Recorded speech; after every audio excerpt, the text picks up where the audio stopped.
việc xưa bong បាទ bong phở gạt tức tăng bị khai nào máu បាទនៅក្នុងខែ4 ហ្នឹងហើយ បាទ ដល់ឥឡូវវា6ខែហើយ បាទ បងសុំប័ណ្ណពិសោធន៍ប្រើហ្គាសទឹកនោះបងជួបថាប័ណ្ណពិសោធន៍បងប្រើហ្នឹងបងមានការពេញចិត្តកន្លែងណាខ្លះបង ប្រើបូឡានខ្ញុំឡានប្រើហ្គាសទេ បាទ បាទអញ្ចឹងតាំងពីខ្ញុំប្រើមកដូចជា Snow ឡាន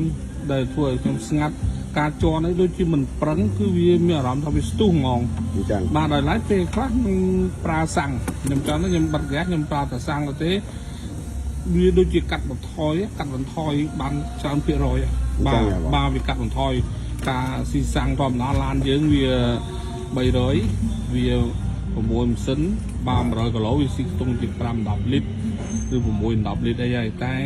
ប្រើហ្គាសទឹកជំនួយនេះបាទយើងឃើញលទ្ធផលនៅឲ្យដែរក៏នៅត្រឹម10 3 10លីត្រអីដែរបាទ3 10 2 10លីត្រជាងអីហ្នឹងអស់ហើយបាទឃើញចំណេញមែនឃើញចំណេញឲ្យធូរទៅឲ្យ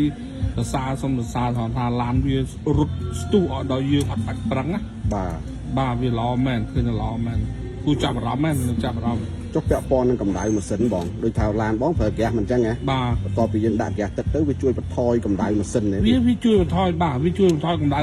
សាំងវិញស្ងាត់ថឹងឲ្យម៉ាស៊ីនអត់ក្ដៅទេបាទម៉ាស៊ីនបាទធ្វើឲ្យម៉ាស៊ីនត្រជាក់ល្អ បាទ បាទ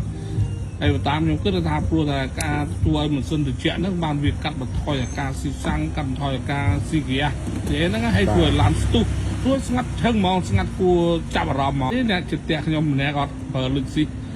400X ដែរគាត់ប្រើ 400X គាត់មកឆ្ងល់គាត់ថាចុយមិនឡានគេ300រត់កាត់មកផ្ទះស្ងាត់ឈឹងអត់មានលឺសម្លេងលើឡានឯងលឺដល់ហើយ